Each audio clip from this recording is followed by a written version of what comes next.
I'm Jim Knight, co-founder of the Instructional Coaching Group, and you're listening to Coaching Conversations, where I talk with coaching experts from around the world so that all of us can learn better ways to make an unmistakably positive impact on the people around us. All right. Hi, everyone, and welcome to the Coaching Questions Show on the Coaching Conversations podcast with Jim Knight. This show is for everyone that calls the Instructional Coaching Group home for all your instructional coaching content. These episodes are designed for everyone who desires to think and learn alongside Jim and myself as you continue to make an impact with all the great work you do.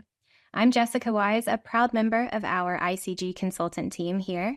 And today's episode is based on a question we received often, and it's about resistance and reluctance. And once our Q&A has come to a close, we'll have an epilogue or a final note at the end of the show with 2 questions to wrap up our discussion before we sign off. So on with the show. Hi, Jim. Hey, Jessica, how you doing? I'm doing okay. I'm happy to see you today. How was your week? It's been traveling has been kind of difficult, but the people I work with, one group in Northeast in San Antonio and then Conroe yesterday, they were so great. And so the sessions were life-giving. It was just so much fun to work with these people. And they're all in and trying ideas, thinking it through. So it was great. Pretty large group in San Antonio, too, a couple hundred people. Wonderful. They're all doing the 7 success factors. And then Conroe, I haven't done better conversations for a while as a workshop. And it was just so kind of fun to see them take the ideas and apply them to their life and their work and watch them coach each other. It was great. Wonderful. What's up with you? Well, I was going to say, I saw many pictures of you on Twitter. People were very happy that you visited them. You brought a lot of joy to people. Yeah. I don't know what's happening there. It was wonderful to be with them, but I always say low expectations make you happy. People should have low expectations. What's happening with you? Except for this podcast, I have high expectations for this podcast. Right, of course, as we both should. This week has been great. I am working on our institute and continuing to build in more time for our people to collaborate and practice. I know that's very important to us. And I also had the chance yesterday to meet with 2 of our learning partners from institutes this year, and they gave me excellent feedback on my upcoming keynote here in Georgia. I'm just so grateful for them, Trisha and Colleen, and they were all in, just very intentional about their comments and really helped me see my keynote in a different light. So I'm really grateful for their time. And we got the proofs for IC Toolkit. It's available this week for the first time. That's my first chance to look through it. It was one of the most validating experiences I've had to see these articles extending back to 2004, the very first article we did on coaching, up to things I wrote just a couple months ago. And I'm so grateful to the various publications that allowed us to put it all in one place. So cool. But it just felt great to look at it all. I was really grateful for all your hard work. It was, they're like little lost lambs all collected in one place now. So I'm pretty happy about it. Yeah, it's like you mentioned, it's an anthology of all of your writing. It's really neat. Of course, we'll need a second version because you're still writing. That thought went through my mind. IC Toolkit Volume 2. We got to plan on that, but maybe not for a few weeks. Yeah. Right. You did a fantastic job. I'm super grateful. People need to know you were the one who led the charge and put all the pieces together, and it's turned out amazing. So I think it's going to be really, really helpful for coach. I mean, I'm a little biased, but I really do think coaches are going to love the book. I think so too. I can't wait. People are messaging and talking about it, and I get butterflies in my stomach because people are really excited, Jim, to have all of your articles. We've talked about this, but it's all in one place. So it's just a really neat experience. Right. Thank you for inviting me to be a part of it. You're more than a part of it. You're the main show. Well, Jim, our topic today is about coaching through resistance or reluctance. But first, I'm curious about these ideas when it comes to you, Jim. So can you think of a time in your life when you resisted an idea, a request, or a directive or anything like that? No, never. No, actually, here's the story. On my computer in Kansas, the monitor, I've got a little postcard that my wife, Jenny, gave me. Picture of Dietrich Bonhoeffer, and across it, it says resist. And I would say resisting is my natural response to almost anything. My first response is to say, that'll never work, or no, I don't want to do that. I start from a place of resistance. And then I open myself up afterwards, and I'm getting better at being more open. But my tendency initially is to resist. And the one thing I want to say, I know we're going to talk about resistance today, but resistance is not always a bad idea. It's good to resist some things. And something that's going to waste your time and not help kids, I'm with the teacher who says, I don't want to do that. We should be focused on what's best for kids, and we should be careful about teachers' time. Resistance sometimes is actually the right response. It's not always a bad thing from my perspective. But what about you? Are you a resistant person in hiding? What's the story there? Yeah, right. I do have one in hiding. That's great. My husband will laugh when he listens to this. So there are weekends where we're very busy because both of our girls are in sports, and he coaches baseball in the spring. So I'm pretty much a single parent from December to May. But last year in the summer, or this year in the summer, he said, well, why don't you let me, I don't know, do the laundry? I'll take that off your list. But I just couldn't do it. And I thought about, well, is it me not letting go of control? And I don't think it is. Here's why. He has a tendency to leave pins in his pocket. The inside of our dryer, in fact, is stained blue from the amount of blue ink pens that I have washed and dried without any knowledge. And then I take out the laundry and they're polka dot from all the ink. So I'm very resistant to giving up my laundry responsibility. I think you should work on that. Maybe there could just be some kind of real consequences. Like he'll do every chore in the house for 2 weeks if he leaves his pen in the thing or something, just to remind him in his head. I mean, it sounds pretty convenient that he does something that makes you want to resist him doing. Right. Now I'm thinking about this whole thing differently. I like the consequence thing. Yeah. Yeah. Our dryer is blue. I kid you not. Right. So what about the idea of reluctance, Jim? Is there anything that makes you feel reluctant in your past or even reluctant to do something now? I'm getting more, I'm more comfortable not doing things, staying with my pattern. But generally my signature strength of all those assessments always is as a learner. I do tend to dive in and embrace things, I'm reluctant to hear ideas sometimes initially. I think I do have a tendency to be resistant. But generally, I think I'm kind of an all-in kind of person. I'm not that resistant of things, despite the fact. But I do think you should resist fascism. I do think when something comes up that's oppressive to kids or teachers, we should be resisting it. Let policy and legislation that's not good for kids or not. Then I'm all in for resistance. When what's happening is bad for children, bad for professionals like teachers, we should resist. How about you? What are you reluctant on?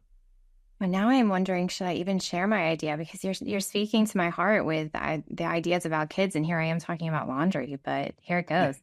So I was very reluctant to get a pet. I grew up with many dogs and watched one go through some pretty severe sickness, and I had to put it down. So as a parent, I try to keep my two kids alive, well fed, and involved as much as possible. So thinking about adding a dog was something I did not want to do. So the pandemic hit and they trapped me at home. I couldn't get away from the kids and my husband asking for a dog. Very reluctant because they're babies, toddlers, young kids, just like a child. But here we are with a dog, and it is my dog, 100% my dog. So I guess it was okay. It turned out okay. Yeah, I've done that. I've done bigger things than that. I mean, bigger things I resisted that turned out great. I will say I'll give it time and I'll think about it, and then I'll come to the right decision, even though I might be resistance first. Mm-hmm. So first choice is, well, I'm not so sure. And then that you soften up and say, okay, let's do it. Right. Okay. So Jim, our topic today is about coaching resistant and or reluctant teachers. And we're discussing this because we get this question pretty often. And even in my role back in the school system, coaches would come to me or my partner and they'd say, how do I work with teachers who are reluctant or who resist coaching?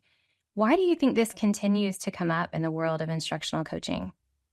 Well, I think the first thing would be that when you become a coach, just like when you're a teacher, you really want to make a difference. You want to have an impact. And maybe that's even heightened a little bit because it's a new kind of job and you're not really sure what it entails or what it's going to involve. And then you find yourself in situations where people may not be embracing the opportunity to work with you. And I have little issues with resistance, which we'll talk about that a little bit later with the term resistance. But the reality is people are not usually persuaded by talk. There's really useful book called Influencer by Patterson and Grenny and some other authors. And they say talk is probably the least effective way of persuading somebody what to do. And so we'll tell people about these things. And then the person listening to us probably doesn't really believe it or hear it, because there's a history of how professional development has worked in the school district they're in or in the school they're in. They've probably done lots of other things. I had this one coach who said to me, "You won't believe what this teacher said to me." I said, "What's that?" She said, "You too shall pass," which is kind of a metaphysically bummer thing to say, but people are used to saying, "Just wait it out." And so they're not persuaded by talk. And then people are just overstimulated right now. They have so many things they have to do. There's so much going on. One more thing doesn't seem like a good idea. And so we've got this situation where people have too much going on. They're not persuaded by what you say. They don't see the value of it. And you have a person who really wants to make a difference, wants to work with teachers. They're not going to feel their life their work is paying off if they're not actually making a difference for kids. And so that juxtaposition, I think, leads to this situation. That's my thinking. But what do you think? What's your thoughts? Well, as you were talking, what popped in my head is role clarity. And I think for example, when I started as a new coach, I wasn't 100% sure what I was supposed to be doing. And my principal and I worked really hard to figure that out. But in the beginning, when I wasn't clear, I just walked up and down hallways telling people what to do. And then when they didn't do it, I thought, what is wrong with them? And I even remember thinking to myself, something's off. I don't know what it is with this teacher. And I would just label it as resistance. So I also think of what Better Conversations taught me about not labeling people, not judging people, and to really, like Kate Murphy says, listen for their story. So I think it comes down oftentimes to, is the coaching role really clear? Because if we just tell people what to do, no wonder they're resisting it. Like you said, isn't going to work. Right. Plus, they don't believe you. And they've had so many other things come and go and all that stuff. And it's really interesting that when I started as a professional developer, I was exactly the same. I thought, oh, these teachers are so resistant. But what I realized pretty quickly, it's not the resistance coming from the teachers. It's the way I approach them that's leading to this response. But that wasn't my first response. My first response is, what's wrong with these people? What's wrong with them? Breaking these great ideas. Yeah. Okay. So next question, Jim, is how does resistance or reluctance relate to change? Okay. The first thing is I want to talk about the concept of resistance. And for me, I don't think it's the right word. I looked up resistance in the Merriam-Webster online dictionary, and basically resistance is to exert force in opposition to force. That was one of the definitions. So let's say I'm a big hockey fan. I love going to NHL games. Let's say I said to my partner, Jenny, to celebrate our anniversary, I was thinking, why don't we go to California and go to 3 different hockey rinks and watch a different hockey game every night? Wouldn't that be fun for our anniversary celebration? Well, there's a good chance if I'm pushing that idea that she, who doesn't like hockey and wouldn't have any fun, is going to resist. She's going to push the force back. And so I don't think resistance captures what we're talking about here, because if I'm really coaching, I shouldn't be forcing the teacher. It should be something we work out together.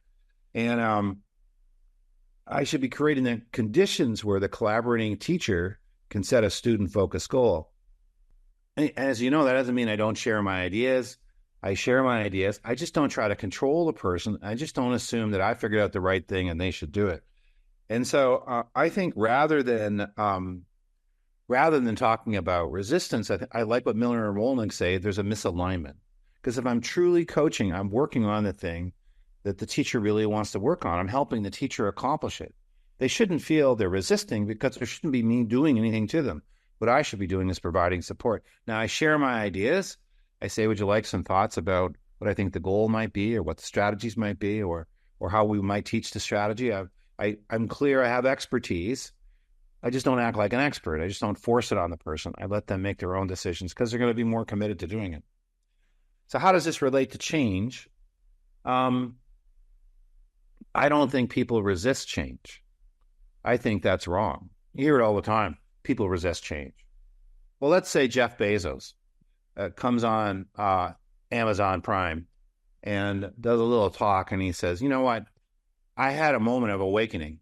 and all this money I'm spending on trying to send a rocket somewhere, I think that's misspent. I think what I should be doing, particularly because I'm not paying any taxes, I think what I should be doing is I should give every teacher in America $10,000.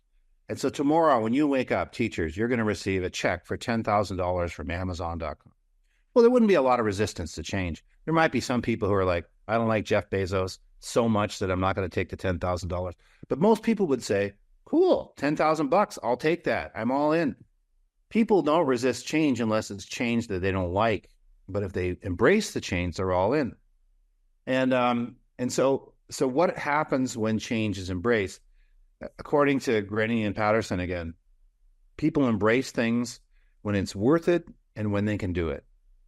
And so if someone's not trying something out, either they don't see that it's worth it or they don't think they can do it. And the challenge is people don't hear us explain it. And so we have to find ways to communicate the value of something that are different than just telling them what to do, because they're not really persuaded by us telling. They have to experience to learn the advantages to be persuaded.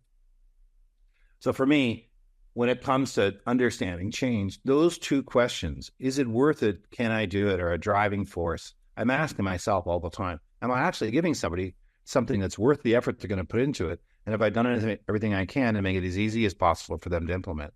When it's worth it and I can do it, I'm in, if I'm the person. That's my big thought. I'm curious what you think about all this. I really like this word misalignment. I wrote it down because it's an interesting way to reframe.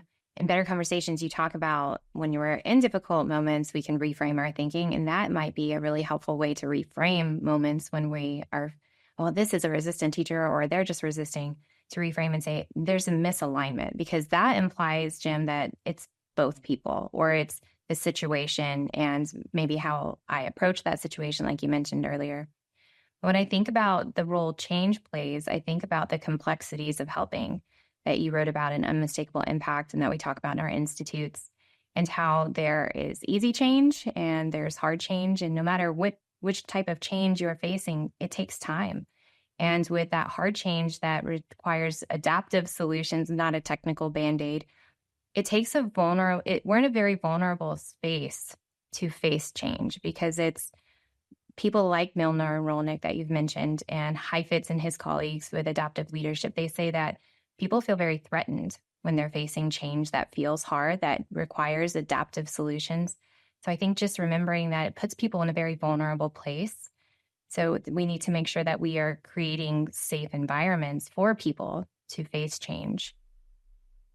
Yeah, and people really want to feel certain, as I've talked about on a couple of these podcasts. The column I just wrote for Ed Leadership about certainty just came out. But because of that impulse for certainty, sometimes we'll go for a certain response, even though it's the wrong response. Certainty feels better than ambiguity, even though it might not work. So we might actually like a plan that's probably not going to work more just because it feels certain.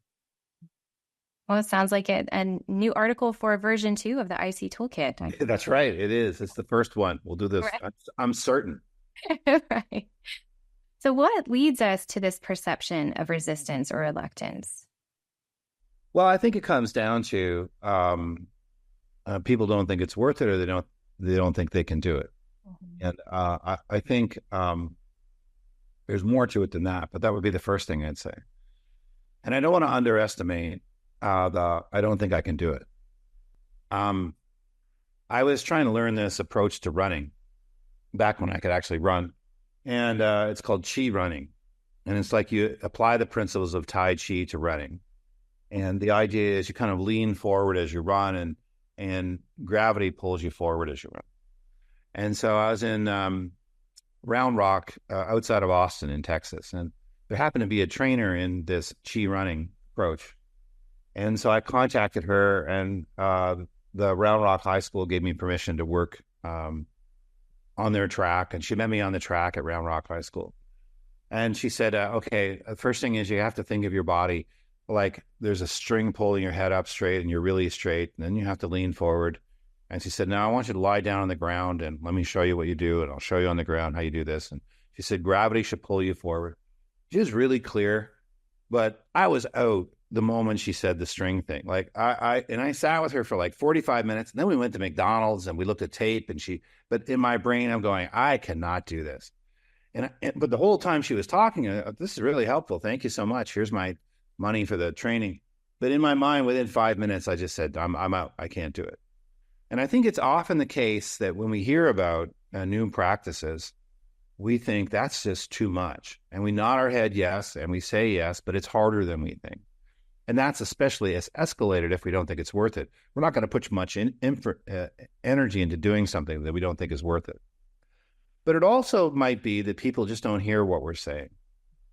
They have a history, and they know what's happened in the past. They see us through certain filters. They're probably not changed by words.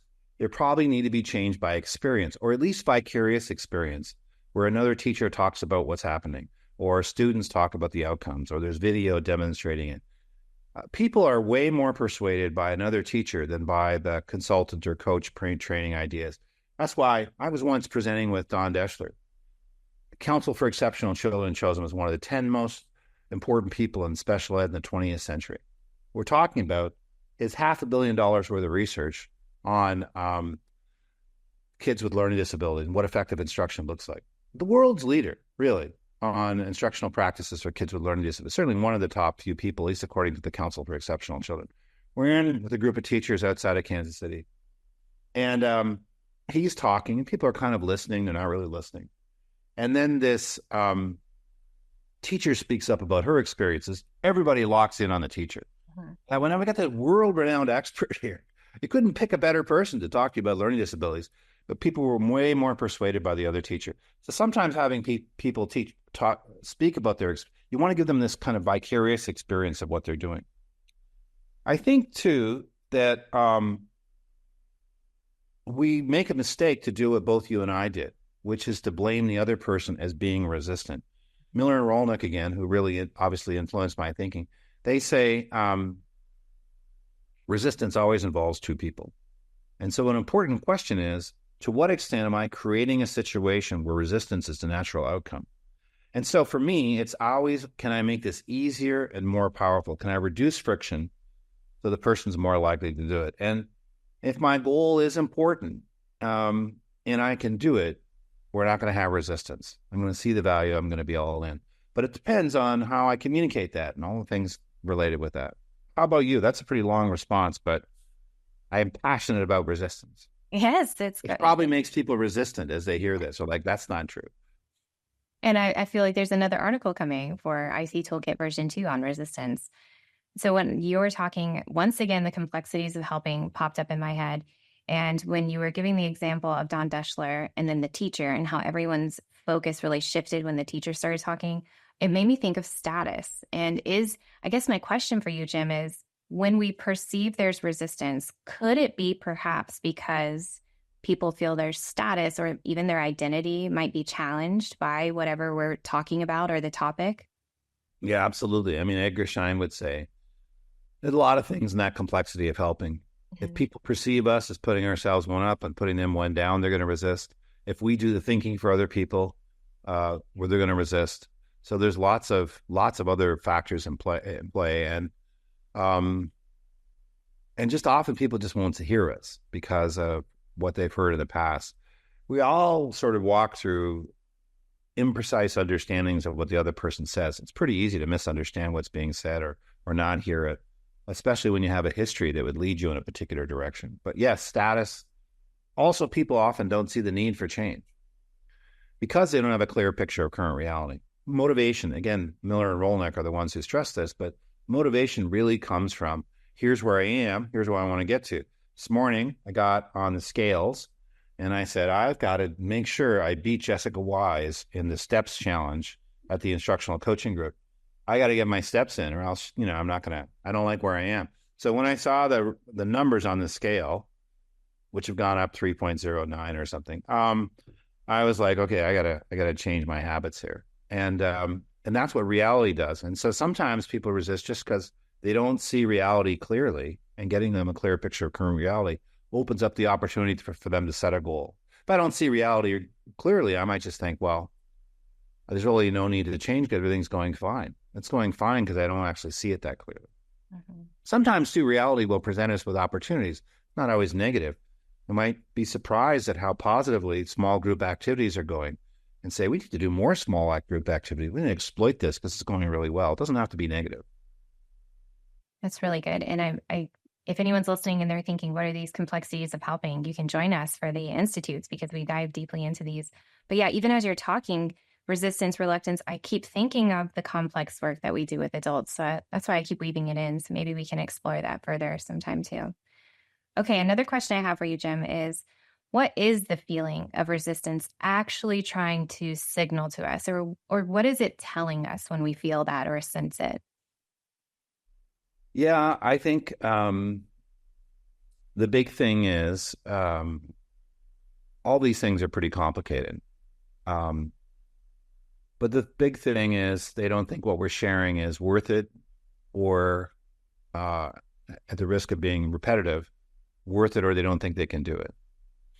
And so I think our first question should be, well, how am I creating this situation where the person feels resistance? It could be status. It could be I'm doing the thinking for the other person.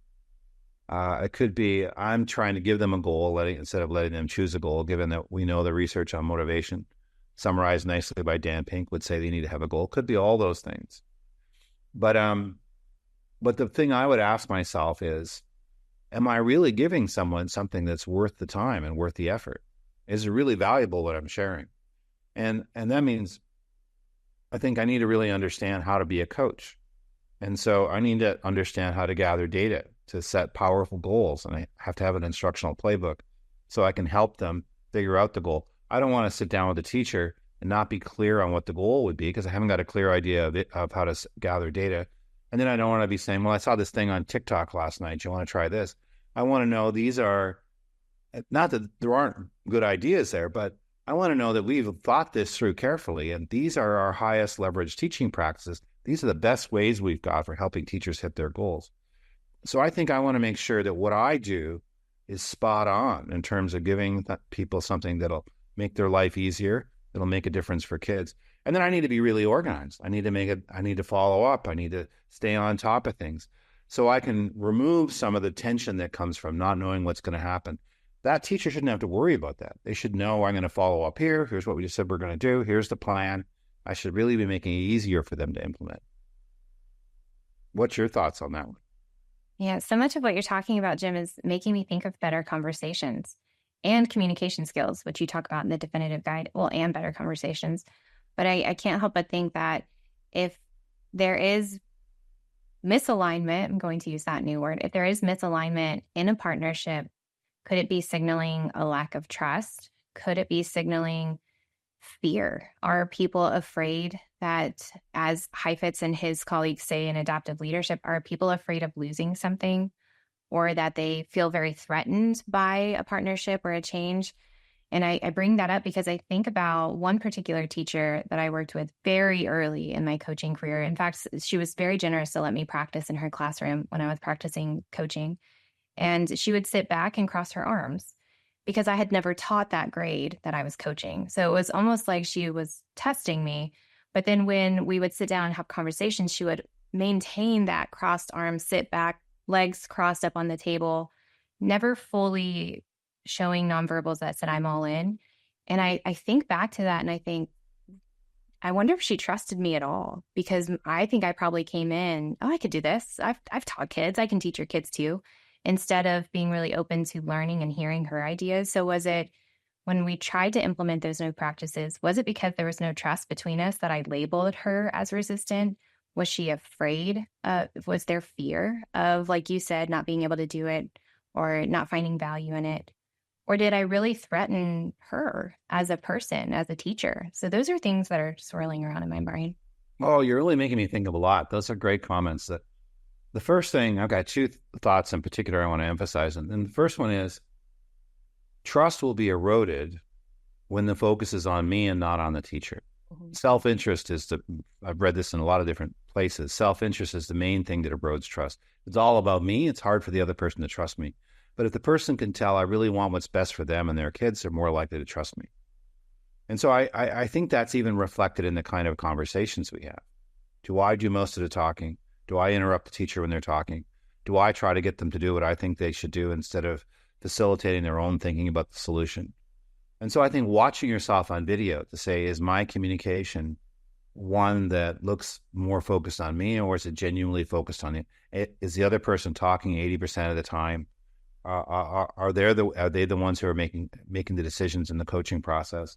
I share ideas, but do I share them in a respectful way? Do my questions communicate that I believe you've got powerful things to say? So I really think that sort of benevolence, as opposed to self-interest, is a really key trust factor.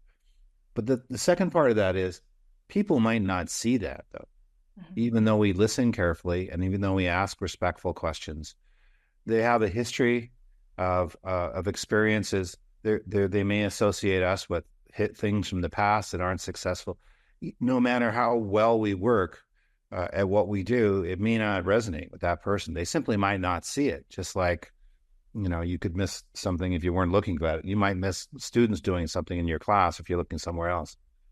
And so I think it's important that we do our best to come from a place of benevolence, but at the same time, don't tear yourself apart if it's not working. There's a good chance you're not the issue. It could well be, despite the fact I'm saying focus on yourself, but people may not hear you. And I think all you can do is do your best. Don't tear yourself up if things didn't go the way you want. Tomorrow's a new day. Try again. And just like teaching, you're probably not going to reach every person. There's probably going to be people who just won't hear you. Just like ideally, you'd like to have all 30 kids in your class master the content and be proficient and love learning and be positively engaged, but it's a good chance that's not going to happen. And same thing with coaching. You'd love to have 100% of the people you work with experience change that's transformative, but it's probably going to be less than that. And even if it's just like 3 out of 30 people you work with, the 3 people are going to bug you a lot. It's going to be in your mind. And I think you have to give yourself some grace as well as focusing on yourself. It's kind of 2 things at once. Treat yourself with benevolence as well as try to treat others with benevolence. Thank you for sharing that. As you were talking too, I thought about Kate Murphy's book again, You're Not Listening, and how she tells us to really hear people's story because their story is very important to them. And in the coaching program I used to be a part of here in Georgia, we used to say that people are a rich tapestry of the varied experiences and expertise and life choices that they've made. And they bring all of that to every coaching conversation. So like you're saying, we could have the best of intentions. I could deliver the best question that goes deep into a conversation, but the other person's story is another factor that we need to consider. So really aiming to hear people's stories, learn people's stories so that you can better understand as they sit there in that conversation with you. I was working with the group and Connor and the group the day before in San Antonio. I had them do a little coaching activity that I learned from Michael Bunge's tenure. He gave me permission to do it. And so they were asking each other questions, and then they were just listening. And so they would ask a question, and they could make empathetic noises and compassionate facial expressions, but they weren't allowed to talk. That's the deal. I mean, I didn't go around and make sure they didn't talk, but that's what the goal was for them to experience. And it was amazing looking at it in both settings, but let's take San Antonio, 250 people. I mean, they were locked into meaningful conversations because it wasn't all about me, because I was really just letting you talk and I was listening to you. When the light is shining on the other person, I think really good things can happen in a conversation. So watching video to see what happens, I think it's really quite helpful. Yeah, great idea. So last question before we get to our epilogue, Jim, is what can instructional coaches do when they begin to sense this misalignment that you've been talking about? Well, I do think watching video is maybe the most powerful thing a coach can do to improve. And all over our website, there are tons of forums you can check. You can download checklists you can download to look at the way you listen. But I don't even know if you need a forum. But, am I letting the other person make the decision? Am I setting up the conversation where they're the ones who are deciding? Or am I trying to force my opinion on them? Am I really listening or am I interrupting? Am I completing their sentences? Is my nonverbal communication telling me that this is all about the other person? And then we identified something that actually is worth doing. Is it a powerful goal we've landed on? Do I feel confident in the impact cycle? So I would say really looking at yourself and asking yourself, what am I doing that might decrease the likelihood that this other person would be in alignment with me around the goal? I think that's really helpful. I think I've been talking a lot about Miller and Rolnick, and I just want to mention, if people want to learn more, their book, Motivational Interviewing, is great, but it's pretty long. But a shorter version, if you wanted to read a chapter in Adam Grant's book, Think Again, he has a chapter on motivational interviewing, which is a pretty good introduction to what that approach would be, which is all about establishing alignment, letting go of the notion of resistance and saying, I really want to set up a situation where you set the goal you want to focus on and helping you accomplish the goal. So I think looking at yourself, video is, for me, the most powerful, and even just video of other conversations, with your 6-year-old or whatever. I think you can learn a lot from conversations. I probably said this before, but when I wrote Better Conversations, Jenny wrote the reflection guide that goes along with it. And so we wanted to test out all the reflection forms. And so we would have all these conversations. We'd video record ourselves in conversations. And Jenny's a photographer, but she doesn't really like to be on the camera, but it was still pretty powerful. And then after we did that, whenever we had a conversation that was getting just a little testy, Jenny would always say, hey, let's record this conversation on video. You're much nicer when we have the camera on. So there is a lot to be learned from the camera. That's great. Thanks for sharing that. So I'm thinking about this question, what can instructional coaches do? And you've said something multiple times throughout our conversation today, Jim, about creating the right conditions. So I guess a follow-up question would be, what conditions can instructional coaches work to create so that they have more alignment and less misalignment? Well, I think that's addressed by the impact cycle. I mean, that's the goal of the impact cycle. Not that we've perfected it. I'm sure we're still learning and improving things, but the first thing is not to tell the person what's happening in their class, but have them experience it themselves. So it could be they're watching a video, it could be they're doing a close watch, it could be they're interviewing kids, it could be looking at student work, but it's going to be more powerful if the person who we're working with, the collaborating teacher, gets a clear picture of reality. Then they set a goal that matters to them. And we ask questions. We don't say, oh, I watch your class, here's what you do. We take them through a process of having them identify a question. Of course, if they're stuck and they don't have anything to see as a powerful goal, we're going to help them identify the goal. We're going to help them identify the goal. We're going to help them identify the strategy. We'll give them some suggestions, but we're not trying to control them. And as, again, Miller and Rolnick say, we're not taking sides. We're letting them make the decision. Once they've got an emotionally compelling goal they really want to hit, and they've identified a strategy, then we help them implement the strategy, but they're all in. They're driving the process because they've got a goal they want to go after. And so we're helping them learn how to use that strategy. It's a powerful goal that matters. That is, it's going to have an unmistakably positive impact on kids. And the teacher really cares about the goal. Then we're just helping them go after their goal. And coaching becomes about helping them accomplish their thing. So to me, alignment is where what I'm doing as a coach is helping them focus on the thing they most want to focus on. When they drive home at night and they're thinking about their class, when they wake up in the middle of the night and they think about something, that's what I think we need to be working on. And the impact cycle kind of is designed to address that. What would you add to that though, Jessica? What else do you think? Well, I've talked about the book Adaptive Leadership a few times. I reread a few sections of that before this podcast, and they talk a lot about resistance in that book and perceived resistance, like we've been discussing today. I love one of the questions that they say to ask yourself is, what is at stake for the other person? I guess as an instructional coach, I wish I would have known this. And in reflection, after coaching conversations, I would always sit down, I think about how that conversation went. But one question I think I would have liked to have had is, what is at stake for my partner? So that as I reflect on a conversation with a teacher, I might be able to identify, well, we're really talking about changing her practice, or we're really talking about rewriting the way he teaches biology, and really thinking about what's at stake for each person so that we can truly hear their story in conversations. What do you think? That's such a great point. I mean, you might be asking me or suggesting I change a teaching strategy. And I learned that teaching strategy from the principal who first hired me, who is my mentor and my colleague, and that I have deep affection and gratitude towards. And now you're asking me to change this strategy that I learned from Mrs. Parsons. That's a lot to ask. And thinking through that's such a great question. I'm so glad you brought that up.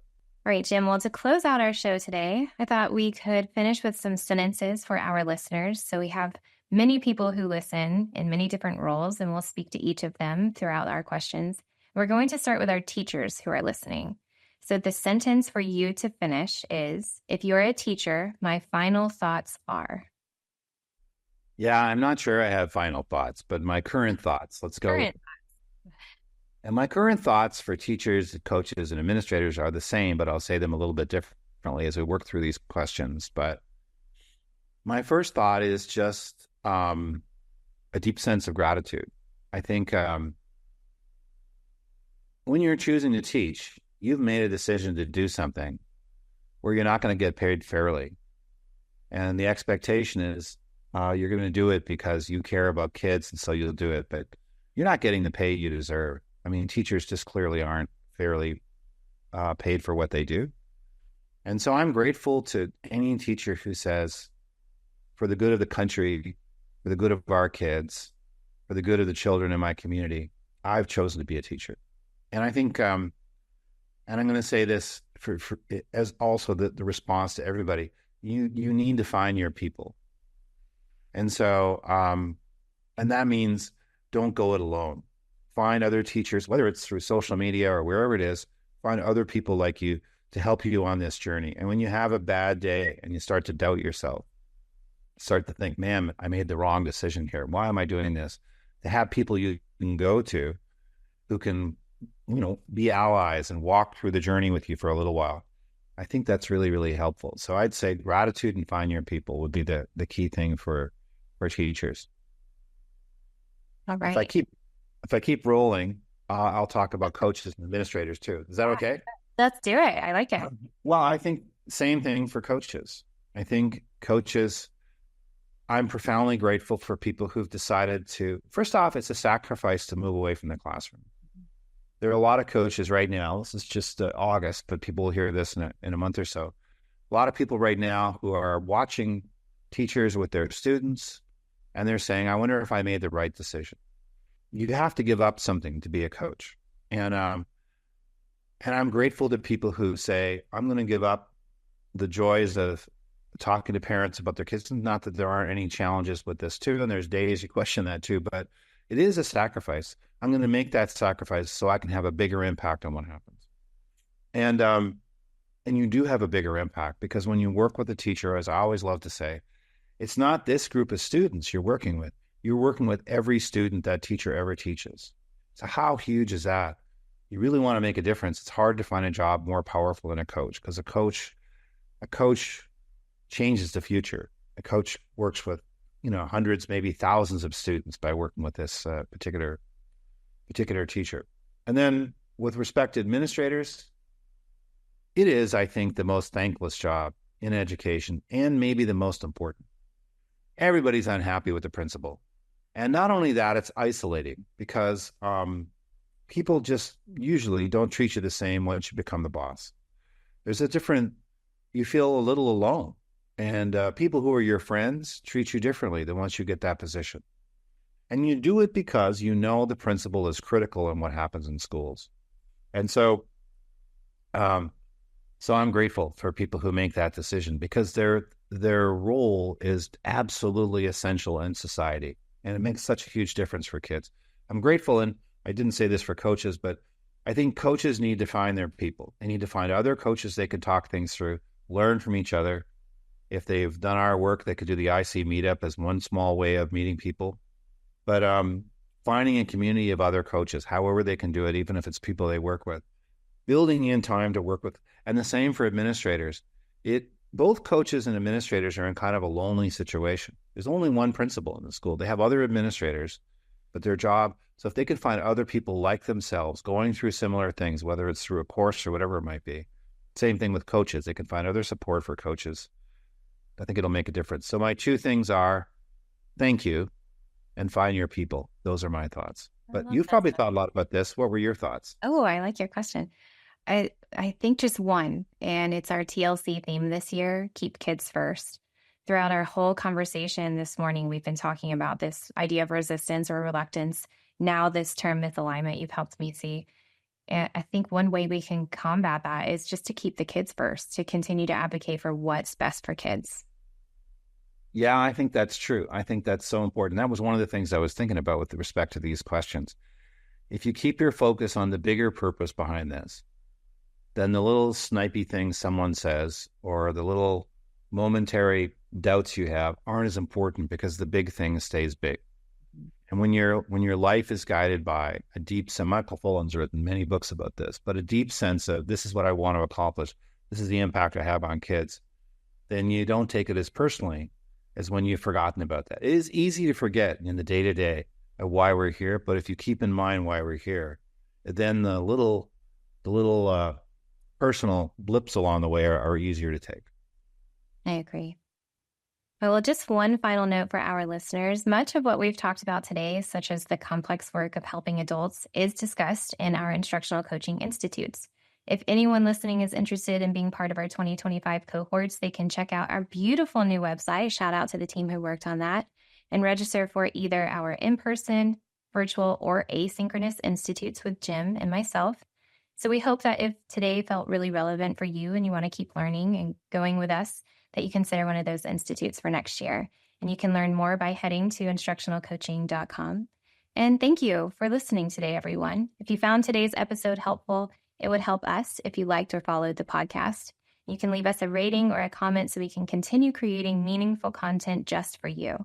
Thank you. And until next time, go forth and lead great coaching conversations. Jim, I so enjoyed our conversation today. I enjoy them all. Thanks, Jessica. It was so much fun and such an important topic. I think I'm really glad you chose this one for us to talk about. I think it's great. Thanks for all your ideas. Bye, everyone.